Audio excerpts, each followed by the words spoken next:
very important. But before I get into that, if you don't mind, I'd like to reflect upon last evening and the presentation by Professor Spivak at Columbia University. And the reason I would like to do that is because it was, in a lot of ways, about W.E.B. Du Bois. And for me, to understand Grace and Jimmy Boggs, Du Bois is very, very fundamental. Especially, I would think, 3 books that he wrote. One is a novel, and 2 are history, his interpretations of history. The novel is entitled The Dark Princess. The books of history are Black Reconstruction in America, which is becoming very famous these days, and the other one is The World and Africa. Perhaps the pivot for Du Bois is Black Reconstruction and the way he writes that book, which is not so much about, well, is as much about Black Reconstruction or the Reconstruction period in American history as it is about the future of the class conflict in the United States and how it is different and would have to be different from what radicals of the European 19th and 20th century conceived of. Du Bois begins Black Reconstruction with a chapter entitled The Black Worker.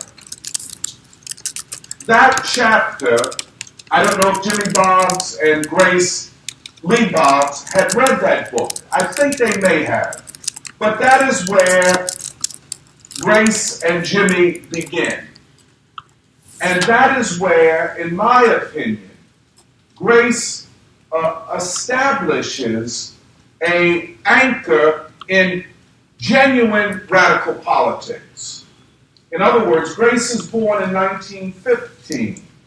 She graduates from Barnard and then from Bryn Mawr with a PhD in philosophy, specializing in the work of Hegel. And in particular, she becomes really consumed by Hegel's work, The Science of Logic, where Hegel overturns Aristotelian logic and establishes that rather than identities, that things proceed through negation.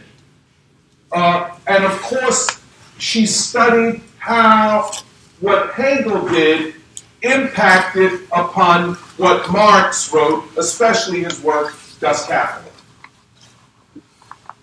But it was with her meeting and then marrying Jimmy Boggs that she becomes anchored not just in the theory of dialectics and the theory of class struggle, but in the actuality of it.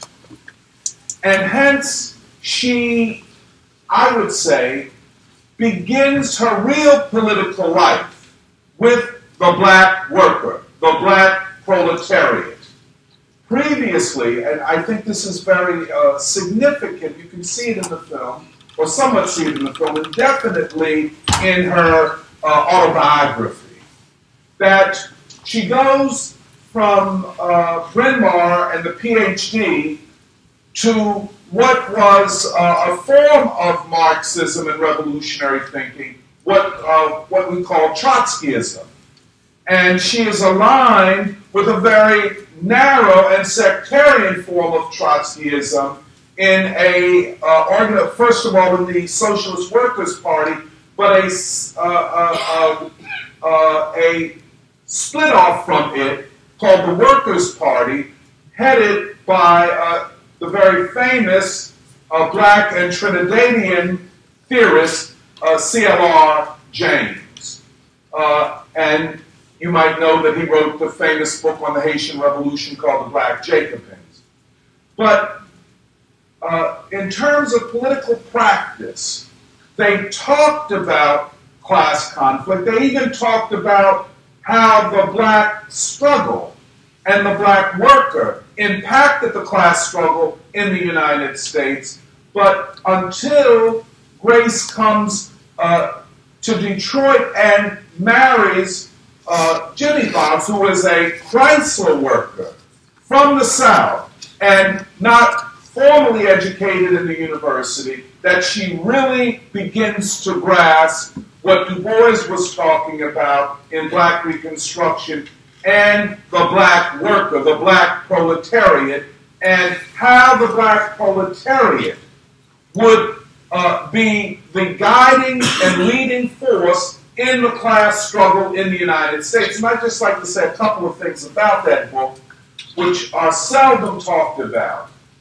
Besides the black worker, he talks about the general strike. In other words, he says that it was not Lincoln that freed the slaves, it was the slaves that freed themselves, and in so doing, freed the nation. But he also goes on to talk about the possibility in several states of the former slavocracy. After the overturning of slavery, there was the possibility of the establishment of a dictatorship of the black proletariat in South Carolina, Mississippi, and Louisiana. These were states of black majorities. So Du Bois was the first thinker to go beyond Marx, but in going beyond Marx, to see the potentiality, the revolutionary potentiality of the black worker. In 1929, he publishes a book called The Dark Princess. And the reason I'm going over this is because last night I feel that Professor Spivak made a huge mistake and has been making a huge mistake in understanding what Du Bois was doing. Now, that's not unusual for academics. I feel that academics have misappropriated and misunderstood Du Bois. And it is at the point of understanding Du Bois as a revolutionary thinker that all the problems begin. So, for example, Professor Spivak, and this is, it's not a put down, it's just, to discuss the ideas as we look at the period that Grace Lee Boggs lived through. She does not believe that you can understand Du Bois without kind of viewing him through the lens of European Marxists. For example, Antonio Gramsci and Rosa Luxemburg. That Du Bois really didn't know what he was talking about when he talked about the general strike of black workers. That what he was really trying to say, Professor Spivak insists, is that the black worker really was what Gramsci would call the subaltern. And that really Gramsci understood better what Du Bois was trying to say than Du Bois did. And that, more than that, to understand what Du Bois really meant when he talked about the general strike of the slaves, you have to really go to Rosa Luxemburg. I think that is a huge mistake. And if you take that course of analysis, you can never understand what Grace and James Boggs understood about Detroit and how, as Detroit changed and as more black workers came into the auto industry, a new form of what Marx and European socialists had called the class struggle was occurring. Now, but there was another point. Du Bois understood, as Grace and Jimmy did, that the black working class, from the time of the transatlantic slave trade, and by the way, Du Bois always defined the slave as a worker. And this goes back to his PhD dissertation in 1895. So the black worker was always international. You could never actually understand the black worker unless you understood the international movement of labor and capital as far back as the 16th century. So this insight of Du Bois would lead him to looking at the colonized world as being part of the world of the black worker. And India was central to Du Bois's understanding of European colonialism. And so in this novel called The Dark Princes, without going into the narrative, the story itself, what Du Bois says is that what he is attempting to look at and think about is the unity of Pan-Africa and Pan-Asia against European colonialism. You know, for me, this is a huge concept, a huge, even visionary concept that if it is to be realized, and I think we might be on the cusp of its realization, is a 21st century problematic or task. Now, what is the significance of this? Grace Lee Boggs. What is she proposing in her life and in her life's work? The unity, actually, of Pan-Africa and Pan-Asia. A unity which European colonialism has always attempted to prevent. The partitioning of Africa, 1884, 1885. You know, you see all of these nations, and a lot of people celebrate, oh, there are 54 nations in Africa. Well, those nations, for the most part, are part of the partitioning of Africa and the turning over of huge parts of Africa to this or the other European country. Well, but European colonialists also partitioned Asia and partitioned India. At the birth of Indian independence, it was partitioned for the second or third time. And that's where you get the nation of Pakistan and then Bangladesh. It is a partitioning, literally a stabbing of Indian independence in the back. And thus making it difficult for India as a whole to pursue the task of socialist development and a furthering of the anti-colonial, anti-imperialist struggle. The unity of Pan-Africa and Pan-Asia is a response to European colonialists and neo-colonialists' attempt to hamstring and undermine social development and the movement beyond capitalism in both Africa and Asia. Now, of course, I don't guess we have to make the argument that Africa will not develop as a capitalist continent. Only socialism, be it in several nations at the same time or the entire continent, can begin to solve the problems of Africa. And I think that's certainly the case for Asia, certainly for India. Finally, Du Bois writes his final history of Africa, entitled The World in Africa. And this is in 1947. And in that book, he begins his last history of Africa, and the first chapter is entitled The Collapse of Europe. And Du Bois theorizes is that the collapse of Europe is a necessary condition for the emancipation of humanity. We can talk more about that. But I just wanted to frame what the documentary and what Grace Lee Boggs strove for within a Du Boisian framework. Now, the 1960s. As is clear here, Grace is married to Jimmy. Jimmy comes from Alabama.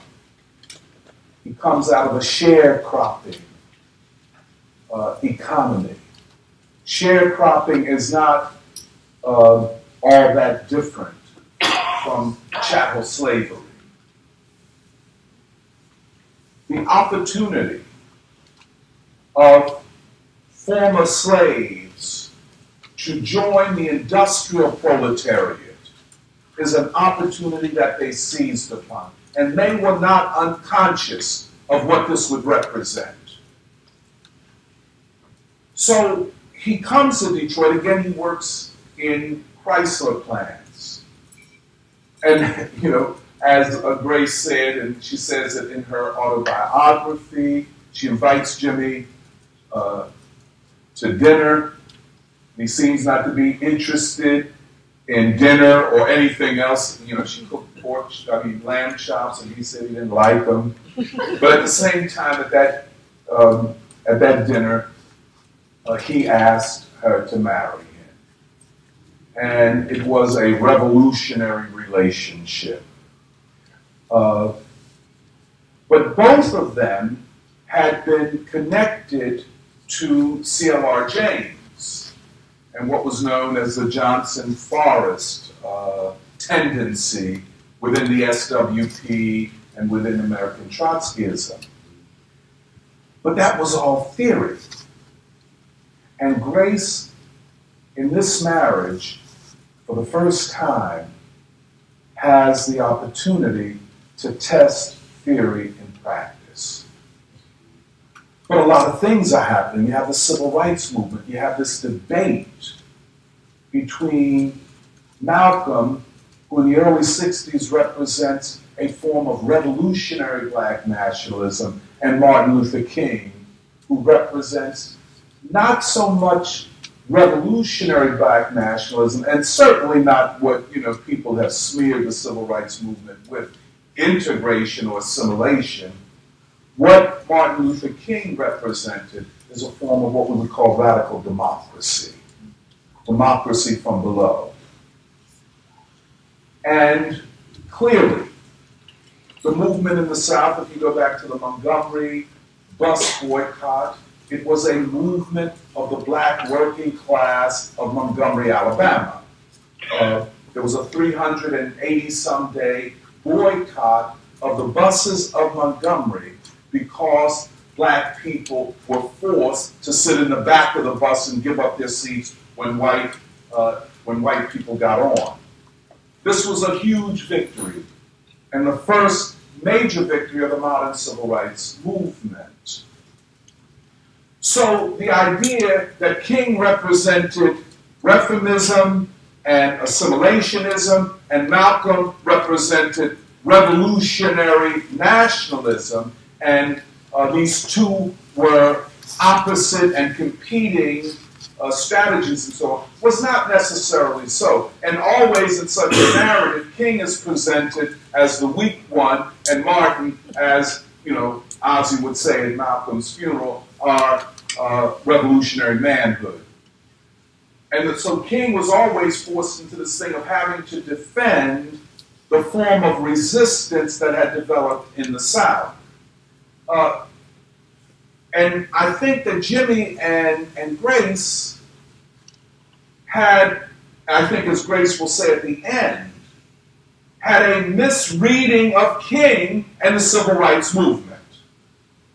That the Detroit uprising of 1967 was not the beginning of a revolutionary onslaught. And that's what Grace kind of says as she goes forward. Many people thought that. In fact, Grace and Jimmy became the center, their home, the center of where a lot of young revolutionaries came to consult with them about how to create a revolutionary nationalist movement and party in the United States. One of them was Max Stanford of the Revolutionary Action Movement, which believed in guerrilla armed struggle in the cities. There's a chapter in Grace's autobiography called "The Cities of the Black Man's Land," and the idea among many was that we would wage a guerrilla struggle in the urban centers. Now, there's a rational basis for that idea. If not guerrilla warfare, at least these industrial centers, Cleveland, Detroit, Newark, Watts in LA, these were places of industry of the black proletariat. So these uprisings were not just black uprisings, but they were uprisings of the black working class. So, the idea that that as the civil rights movement came north, that these cities would be the centers of the black movement going forward from the mid-1960s. True. However, the idea that there would not have to be ideological education and preparation of the people for the type of revolutionary movement, that building upon the spontaneity that these urban uprisings represented, we could easily move to a revolutionary situation. And taking over the cities would be equivalent to taking over major power centers of the United States. Now, that kind of dissipated into electing black officials like mayors and city council people. And so many of those who had advocated a revolutionary guerrilla movement and armed struggle in the cities eventually moved to electing like Coleman Young or, in the end, Barack Obama. So you had a diffusion of the revolutionary idea and an acceptance of reform, and black elected officials being, in part, the answer to the oppression of black people in the cities. Now, so that debate goes forth, and so you will see eventually Grace and Jimmy then moving to support, which was a very significant movement, the League of Revolutionary Black Workers, which came out of the Black Workers' Caucus movement in the auto plants and in the UAW, United Automobile Workers. This was one of the most important developments within the labor movement in 50 years.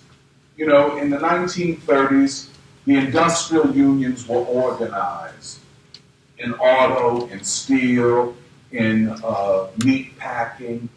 And it is important to know that the CIO, the Congress of Industrial Organizations, was a challenge to the old craft unions, the AFL, the American Federation of Labor. That mode of organizing was based upon skill and craft, like plumbers, carpenters, electricians, and they were ruthlessly racist in their policies, as they are today.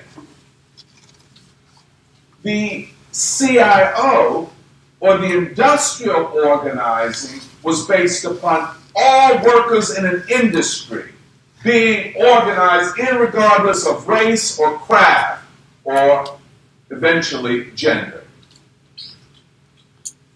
That was the great period of labor organizing in the United States. Nothing like it existed before or since. We have seen the decline in labor organizing. But in the 1960s, black workers who were discriminated against both by the companies and the union, the UAW, rose up and formed caucuses in the Dodge plants, in the Chrysler plants, in the Ford plants. But then they all came together to form the League of Revolutionary Black Workers. The significance of this was that they fought racism in the unions and the racism of the company, but at the same time, they united with the community. It was not, as we could call it, a class reductionist policy, where it's just workers. No, it is workers in the plants and the community that had to unite to challenge white supremacy, not only in the auto industry, not only in the United Automobile Workers Union, but in society as a whole.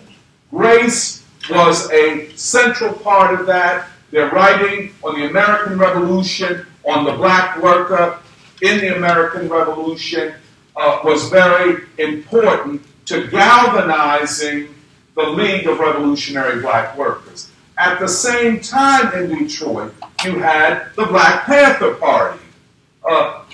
These were different, but not contradictory movements necessarily.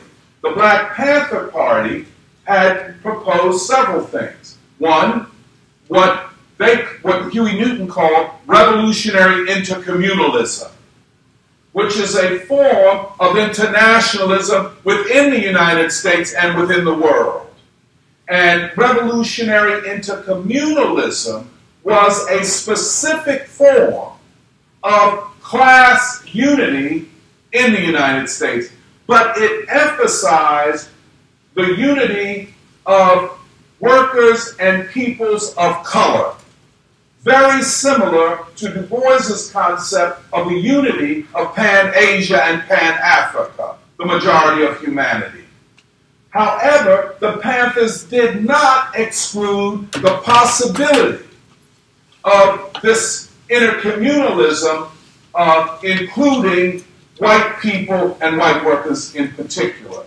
The League of Revolutionary Black Workers, although it did not close the door to class understanding and anti-racist unity with white workers, they remained skeptical, as did Jimmy Boggs and Grace Boggs in their writing. By the 1960s, it was almost a consensus that if there were to be a revolutionary movement in the United States, it would be black workers and black people who would be in the forefront of it. That given all of the historical conditions and the socialization of white workers, and what I call the fetishism of whiteness, that white workers were lagging behind, were lagging further behind, if you take the 1930s, from where black workers were. So by the 1960s and 70s, the black community and black workers in particular were far in advance of white workers. And so, as Du Bois had suggested, as Grace and Jimmy had suggested, if you wanted to build a revolutionary constituency, it would have to be the black working class. And if that were to happen, there would have to be a re-theorizing of revolutionary theory. And this is where, again, Grace breaks with C.L.R. James, who is a very, I would say, classic Marxist. And what Jimmy Boggs in particular says is that the time-space that produced Marx and even Lenin was different than the time-space that they were writing in and in which they lived.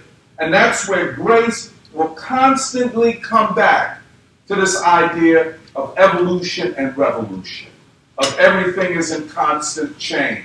and that what existed for one period and the theory that explains that period is not adequate in a period of a fundamental change. And Jimmy therefore talks about these technological changes of automation and cybernetics and now robotics. What he did not fully see is globalization and the export of capital. And what none of us, and how that devastated, and that was the final blow to Detroit. Not just the robotics and automation and cybernation, but this export of capital. And this comes in the 1980s, supply side economics, austerity, etc. It devastates Detroit. Detroit was at one time the most prosperous black community in the nation because of automobile production. It was a proud city, a proud black community. And now to see it as it is, where the black community and the young people, like Jimmy said, not only are they not working, but may never work in their lives. And all of the social ills that produces. And of course, part of the racial strategy of the ruling class is to make it possible for white workers to go to the suburbs. And then before the plants were shipped overseas, they were shipped to mainly white communities in suburbs outside of Cleveland, outside of Detroit. So these cities are allowed to die. And the people, seeing no way out, often turn on each other. And that's the crime problem in places like Detroit, Camden, New Jersey, Chicago, and the West and South Side. But they didn't see that. They couldn't have seen the effect of that. Nor could they have seen what we now know and can see. The rise of Asia as the economic center of the world, the rise of China as the largest economy in the world, and the movement away from the hegemony of the dollar and of the institutions that arose after World War II, financial and economic institutions that were set up to guarantee Euro-American dominance of the world economy and nations forever. The transformation of the United Nations, especially the Security Council, into an instrument of U.S. and European foreign policy, the use of sanctions, the use of military intervention, the uses of assassination to bring down opposition governments. Now what do we see? This is, I think, very, very significant. What we call de-dollarization, where nations are increasingly moving away from the dollar as a reserve currency and as the principal currency of world trade. You know, one of the things that was underpinning the global economy, I'm going to come right back to Grace Lee Boggs. You know, the United States went off the gold standard in 1971. But what operated in its place? Well, the dollar, but really the petrodollar. The dollar that underpins the trade in petroleum. So everybody needs oil, and therefore everybody needs dollars in their central banks to buy oil. That's the way oil is traded. You know, Saddam Hussein, his crime was not that he had weapons of mass destruction, or he oppressed his people. I mean, that's, because the United States supports many regimes that oppress their people. In fact, the United States is a regime which oppresses its people. So that's not an issue. The issue is that Saddam Hussein was going to begin to trade Iraqi oil in euros rather than the dollar. Well, what was Muammar Gaddafi's crime? That he was going to establish a gold-based dinar. And his plan that would become the currency of trade throughout Africa. And all oil, be it in Libya, Angola, Southern Sudan, would be traded in a currency other than the dollar. They had to be taken down, no matter what the consequences were. Well, what do we have today? The petro yuan, a Chinese currency which is not backed by the military force or the, quote, goodwill of the United States, but is backed by gold. So nations like Venezuela, Russia, and a growing number of nations will now trade with the Chinese economy, which will be the largest in the world, not using dollars, but the petro yuan. Now, Grace dies in 2015.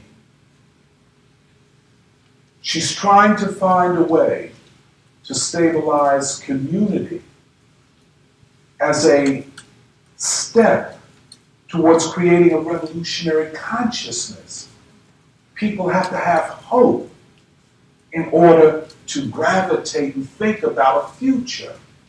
So they're trying to stabilize Detroit, community gardens, other things, so people don't turn on each other. That we will hold on to community until the opportunity to wage the type of struggle that we saw in the 60s presented itself. But what we see now are possibilities that did not exist in 2015, certainly in the 1980s and 90s. And this is because of global changes in the world economy. What Du Bois envisioned as the collapse of Europe, what Grace was fighting for is not only this unity of Africa and Asia in the United States, but this global Pan-Africa, Pan-Asia unity. Of course, we all know that the propaganda of the ruling elite and, of course, universities like this are centers of this propaganda, is to keep Asia in the United States separated from Africa in the United States. Such notions as Asians are model minorities, the good minority, as opposed to the black pathological minority. So Grace was an exemplar of the idea of selflessness as a Chinese woman. And this is the great moral lesson of her life. A PhD, of course, when she got out of graduate school, she couldn't get a job because of discrimination against her because she's Chinese and a woman. They didn't care about her PhD, but eventually maybe something could have happened if she would have followed the path of separating herself from the working class and the black proletariat in particular. But what does she do? She does the opposite. She joins what she saw as, and what I think is the case, the revolutionary sector of the United States population. And once she makes the commitment, she never goes back. But once she makes that commitment, she's never in doubt about its correctness. That's why she remained optimistic to the end of her life. And when, the interviewer said, well, did you ever make a mistake? And what Grace was saying is not that she never made a mistake, but she never made a fundamental mistake. That she fundamentally made the right choice. Because what did she do? She made a choice for revolutionary action and revolutionary change as against selfish promotion. She never fell prey to the idea that as a Chinese woman with a PhD, she was superior to black working people. That's a hell of a thing. Because the propaganda and ideology of the United States is centered upon the idea of anti-blackness. It's not just white supremacy. It's a more targeted thing. Grace refutes that in her life and in her thinking. The other thing, I'll kind of end on this and talk about it. There's a lot, the interviewer asked her, do you ever reflect? And I think Grace was an extremely reflective person. Just in her own life, you see these political changes. And that's why she says we're always changing. She goes from Trotskyism to a kind of new leftism, a new understanding of class, out of an organic relationship with the black community in Detroit. It was organic, and they were thinking with the black community. It wasn't that they were, and that's why she said, no, we didn't think from above. We were thinking with the people, and always, like Mao Zedong said, there are many trends among people, among the working class, among the black working class. So when you see Grace coming up with these new ideas and changing, she is thinking with black Detroit. And I think it's very important. I'm from Philadelphia. I've lived there. When you are rooted in one place, you think better. Because you're not just talking about generalities and abstractions. You're talking about, you're thinking about, and you're interacting with a concrete social community. So you're in conversation. You're thinking with them. You're thinking, how can we deal with these evolutionary changes? So she stayed in one place. And it was not just any place. It was Detroit, the center of the world automobile production up till the 1980s.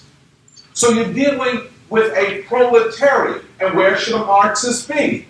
Not in a library or in a university seminar, for that matter, strange Marxist, but where the workers are. Because knowledge did not end in 1867 or whenever, when Marx writes or publishes the first volume of Das Kapital.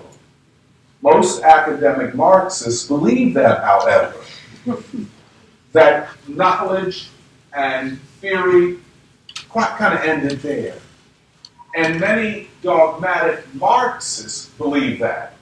So, remember when she said about breaking with C.L.R. James? I think it's in her autobiography, where she says that Jimmy Boggs, and I'm certain along with her, I think everything that has Jimmy Boggs' name on it is also Grace Boggs as well, writes this kind of statement about the American Revolution. And C.L.R. James, who was this very proud and arrogant and very brilliant man, was in London. And they write and they send this statement about the American working class and the black proletariat to London. And C.L.R. James writes back to them, that on the basis of this, he ends all personal and political relationships with the Boggses. But she rejects that narrowness. And why does she reject it? She wouldn't have rejected it in the 50s because she was a part of narrow thinking. She rejects it because now she's connected to an organic, living community who is thinking about all of the issues that intellectual revolutionaries have theorized about. But they're thinking in real time, and they're thinking as living human beings and as agents of their own lives and of their own freedom, of their own liberation. So what C.L.R. James rejects, ultimately, although he may not have put it this way, is the concept that working people themselves can theorize about their lives and about their freedom. And there are revolutionaries up till today that think that they will teach the masses. And the masses have everything to learn from them, and they have very little to learn from the people. Grace rejected that. I just want to say, I was alive when this is the Black Power question. You know, Black Power is a lot of different things. And, you know, you can ask 100 people and get 100 different definitions. You know, the concept became popular when Stokely Carmichael, a real hero of the civil rights movement, in 1965 on a march in Mississippi, shouted out, "Black power, what we want is black power." And that represented, in a lot of ways, the young generation in the civil rights movement, kind of saying the older generation, by which they meant King, he really wasn't that old when you think about it, the older generation was going too slow. So Black Power represented a slogan that we want a more militant, a more aggressive policy. Now, the idea of Black Power, as it was enunciated then, was associated with the speeches of Malcolm X. Malcolm X was, you know, not an aggressive or violent opposition to King in the civil rights movement, but he had a different. You know, he felt that nonviolence eviscerated our personhood. That why would you let somebody smack you in the face and not respond? And what Grace at the end says, that King was right. Because violence without a purpose, violence for violence sake, violence as an act of revenge even, did more harm to the oppressed than it did to the oppressor. We can come back to that. But the Black Power concept, and I was a part of it. I mean, look, we're going too slow. Why are we letting these people hit us? You know, and we need to go down there with guns and kill some of them Ku Klux Klan members. And Martin Luther King is holding us back. And these preachers leading the civil rights movement are holding us back. We young people, we go down there and we can handle our business. Well, what King always said is that we're not talking about pacifying the masses, we're talking about calling the people to organize resistance. And this idea of the masses versus a few is always something we have to consider. What the civil rights movement achieved, whether we agree with nonviolence as strategy, as a moral position, or tactic, is the mobilization of tens of thousands of ordinary people. What the other position would argue for is that a few can trigger, through their example of revolutionary heroism, the masses to rise up. King believed that working at the level of the grassroots, of speaking to people on terms that they understood, is the way to mobilize people. Antifa, the fight, quote, against fascism.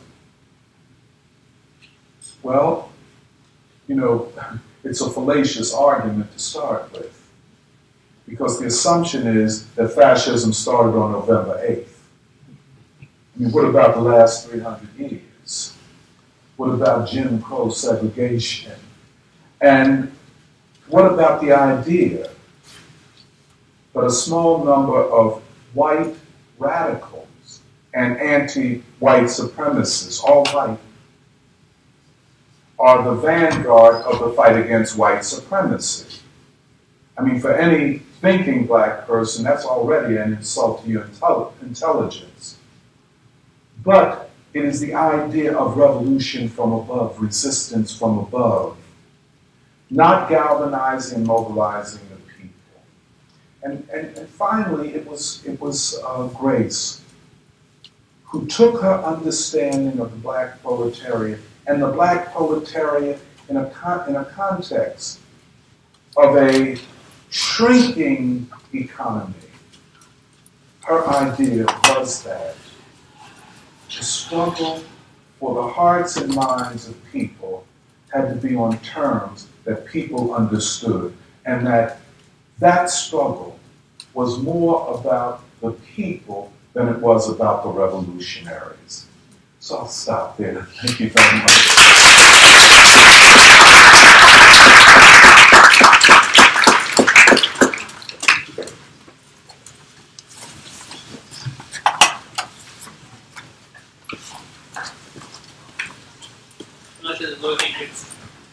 It's kind of late, so maybe we can have 2 or 3 questions, and then if anybody else wants to talk after, we can. But there any quick 1 or 2 questions? Yeah. I just wanted to ask the professor. We talk about. I'm trying to figure out how to phrase this. Where you work from the grassroots, and leadership develops out of the grassroots. So you look at someone, and I don't know Coleman Young's history, I don't know Kenneth Gibson, Baraka in New Jersey, in Newark at this time. What I'm trying to figure out is a point at which do you go into the system to make change, or do you stay within the grassroots?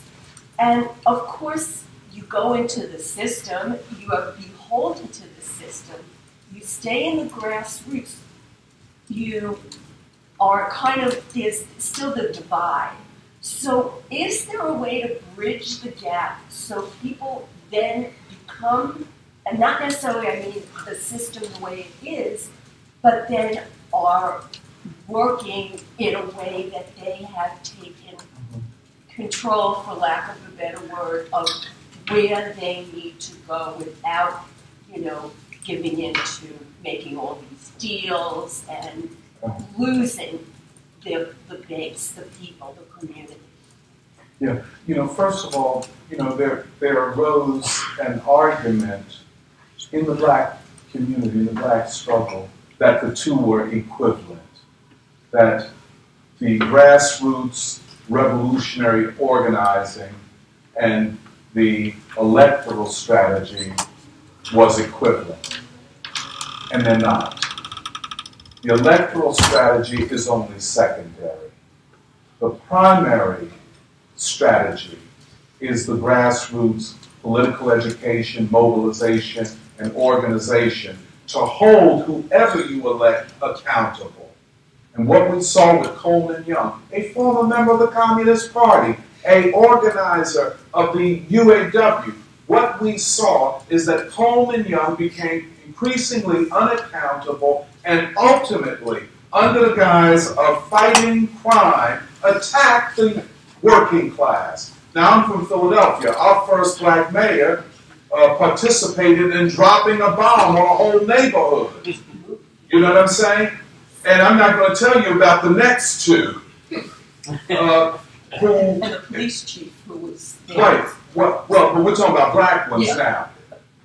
And they increasingly became a part of an austerity set of programs. And today in Philadelphia, I'm certain, like other cities, you don't have a real public education system. Black people in Philadelphia are poorer than they've been in decades. Childhood hunger is increasing, and our black elected officials go merrily along their way to gentrify the city and build up the center city. So, again, now I think we have had enough experience as black folk to understand that we have to go back to the grassroots of political organization and political education. But that's where I would see it.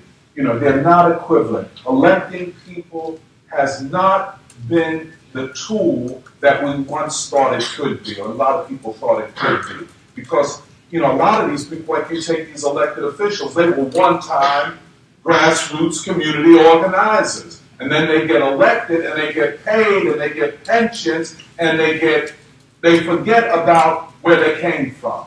And they become literally enemies of the poor. The puppets of Wall Street. The puppets of Wall Street. And the system, because of the way the monetary our system is set up, which is the craziest system that exists in any country, you are beholden to the money.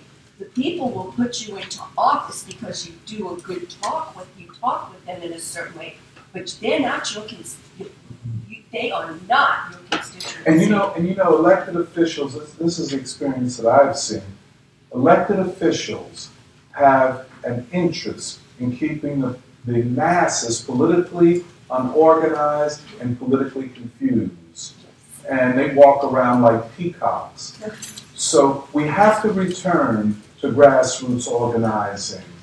In Philadelphia, we have these, University of Pennsylvania, you've heard of that. Comcast and University of Pennsylvania are the two largest employers in the city, and they run the city economically.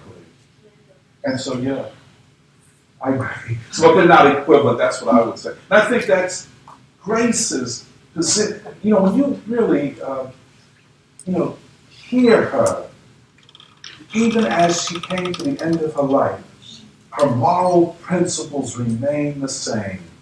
She made the choice early in life, and she never regretted it. And that's what the young interviewer, it was really interesting. She couldn't understand it. That you can make a choice in life that is not all about you and live a happy, fulfilling life. And Grace never wanted to be married.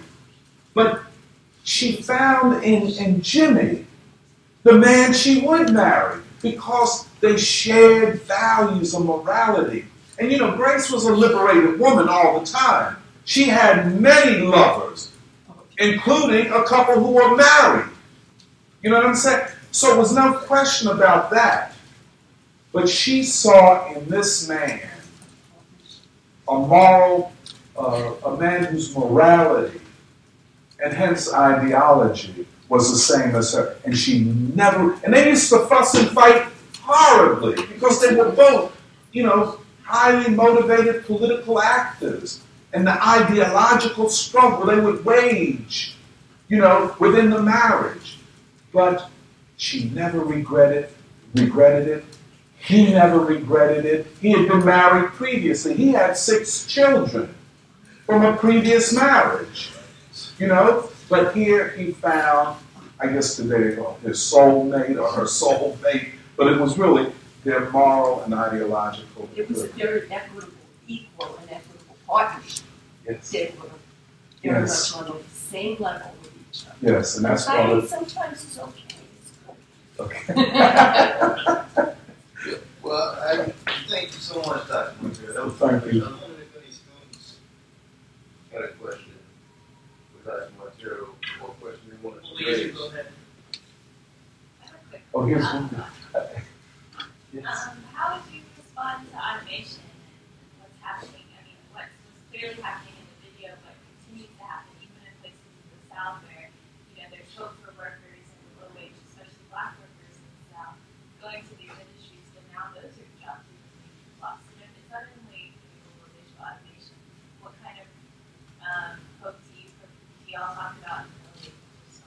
Yes. See, I don't quite know if Jimmy, Boggs, and Grace talked about the contradiction between relations of production and the forces of production. In other words, the capitalist relations of exploitation where capitalists control the property, own the technology, and use it to exploit workers for profit. That's one side. But also the forces of production, which are technology. We have reached a stage where technology has developed to such a point that the relations of production, in other words, capitalism fetters the forces of production.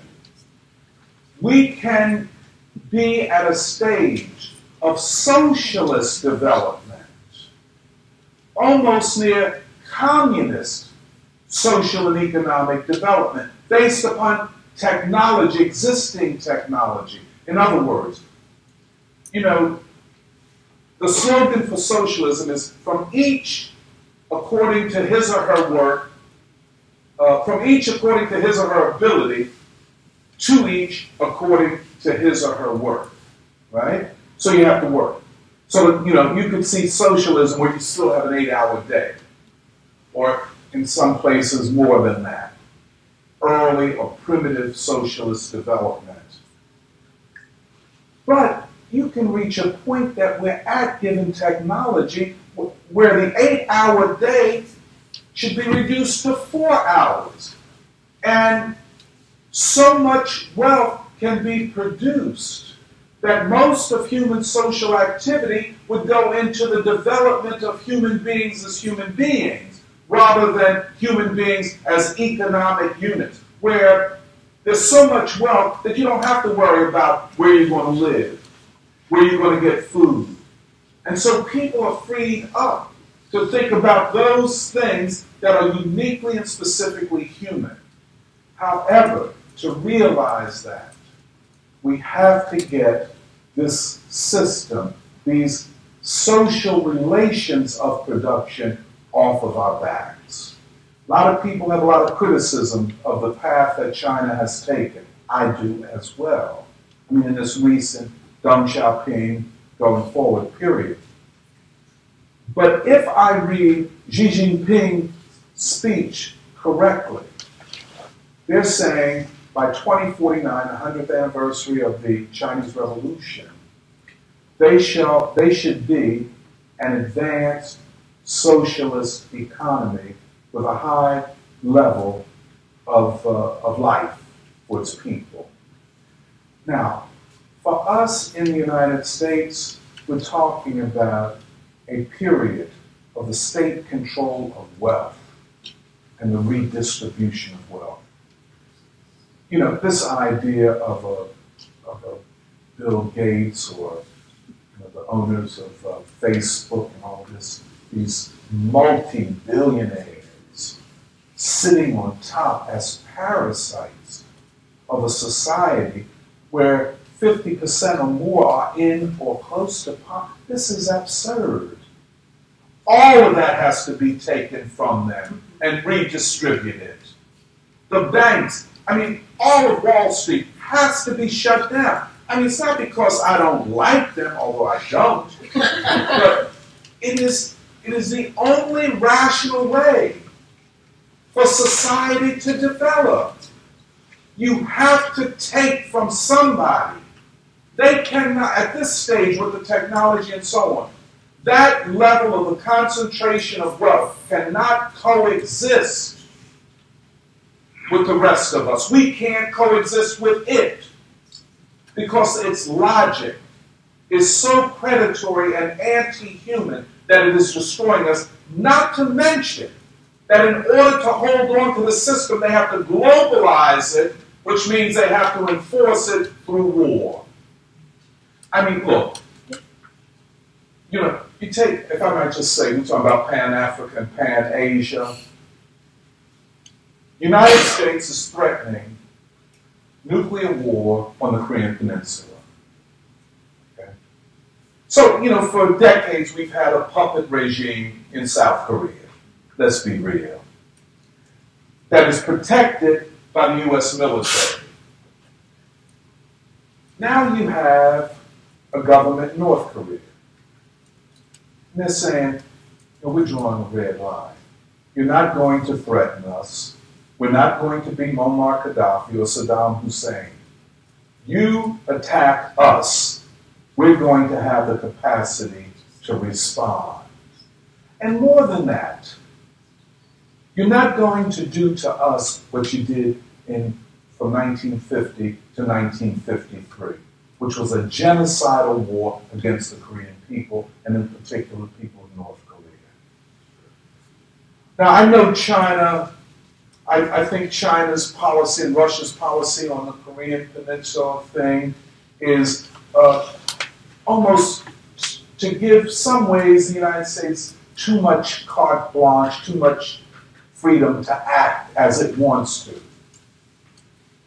But I know the Chinese know that an attack on North Korea is a first step to an attack upon China. The occupation of the whole Korean Peninsula brings American nuclear and other forces right up to the border of China and Russia. Now, let's put that in the equation of the world economy. China is not only the fastest growing of the major economies in the world, but it is united in its leadership compared to the United States, a disunited, disintegrating political system. How can the United States, from the standpoint of the ruling elite, compete with China? They have, the only thing they have, the only card the U.S. has is the military nuclear card. An attack upon North Korea would be the first step to a threat to war with China, to slow down its economic development. And the Chinese don't want one. Xi Jinping says it. We have a policy of peaceful development. The Shanghai to Berlin Railroad, the One Belt, One Road policy, this uniting of the global economy, this is it, around the Pan-Africa, Pan-Asia alliance. This is a powerful concept. It is a return, I'm talking too much, it is a return to the situation of the South-South economic axis that existed up until about 200 years ago. South-South, Asia and Africa were intimately linked in culture, civilization, language, and trade. It was ruptured with the rise of Europe and the rise of capitalism. Historical logic. So it was Europe dominating the Asian and African civilizational spheres. That is coming to an end. Europe is in crisis, disintegration.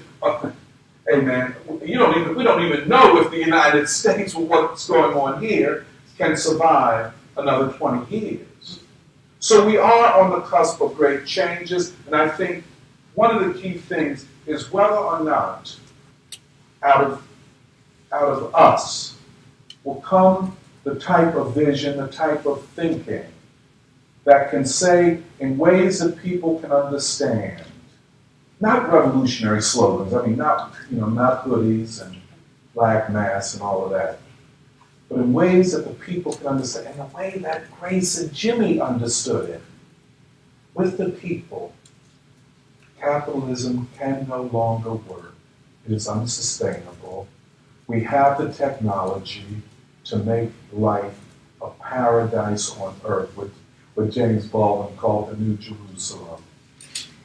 This can be a place where no child is hungry, where nobody is homeless, where nobody is uneducated, nobody has to run up all of this debt to get, and I put quotes around this, a higher education. I don't know how high it is. We might have to start renaming it a lower education. But why? This does not make sense. And I think we have to talk to our people in this way. We can't write off any part of the population. Nobody is disposable. Nobody is despicable. Poverty is poverty. You go to the Midwest, you see a whole lot of poor white people. I mean, real poor. Yeah, I heard up here too. Go right out of here. Right outside of here. Go out to Enfield. That's right, that's right. And the so-called opioid epidemic, which I call the dope epidemic, it was dope when it was us, but, you know, that's opioids. But, hey man, what is dope? You're depressed. Suicide, I'm depressed. So I think we have to go among the least of these, the poor, which is the majority of the population at this point. And we have to present a program that can win them to fight for what will change this country for the better.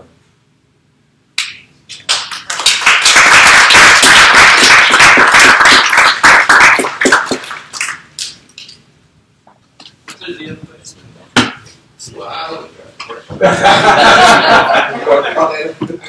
Unless somebody, particularly a young person, had a reflection on the film or on Dr. Monteiro's comments, specifically about race that they wanted to say. It doesn't have to be well thought out. It can just be a reflection. Something that I heard in the film that really struck with me was she said a whole tend to overestimate activism but underestimate reflection. And you spoke quite a bit on the reflection function, but I'm just curious about the phrase overestimate activism. You know, remember Grace in that part where she was arguing with the woman when they were up in Maine, and the woman said, that's just talk, and you know, that type of thing. And there is, because of American pragmatism, American practical, emphasis upon practical things, to diminish the role of theory. And in diminishing the role of theory, it's diminishing the role of political education. And what Grace was saying is that no revolution can go forward without correct ideas. I agree to that. And the group that she was active with suffered. And at that point, I'm certain there was a crisis in their political understanding. You know, because Detroit had changed, the U.S. economy had changed, there was this globalization, and some people said, well, we don't need any more theory. We have theory. Those are the people that think that everything that has to be said about capitalism was said in the 19th century, or maybe the early 20th century. And Grace was saying, no, there's more that has to be said. And I think Grace's method was that we have to think this thing out with ordinary working people. You know, even though they were up in Maine and, you know, a nice place. But I think her method, and of Jimmy's too, was to work it out at the grassroots level. Now, of course, when Jimmy dies, that's a huge blow to Grace, not just personally, but in her connection to the black community. She talks about this, how Jimmy was this guy filled with generosity. You know, he would do people's taxes. He would fix cars. He was always giving to the people. So he was trusted in the plant and in the community. And I think something may have been lost in her connections to the community when he dies. But nonetheless, her method was to connect all of these discourses, all of this theorizing to ordinary people. And she experienced it through James Boggs.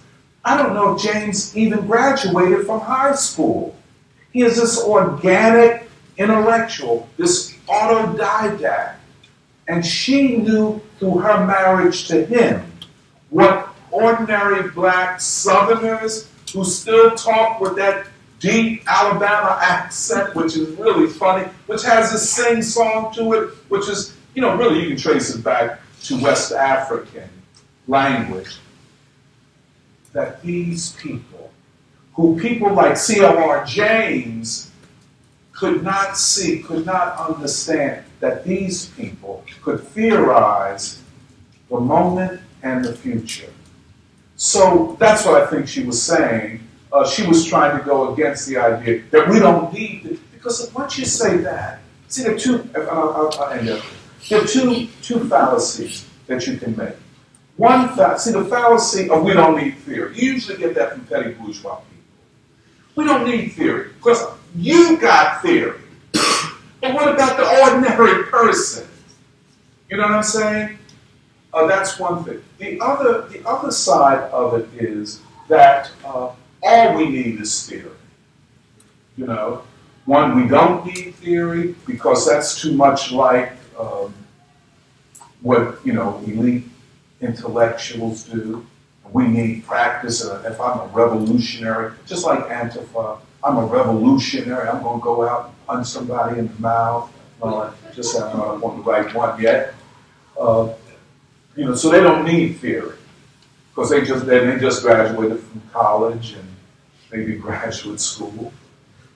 But the other is that all we need is theory, and both of them is a denial of the role of the masses, not just as activists, but as theorists also.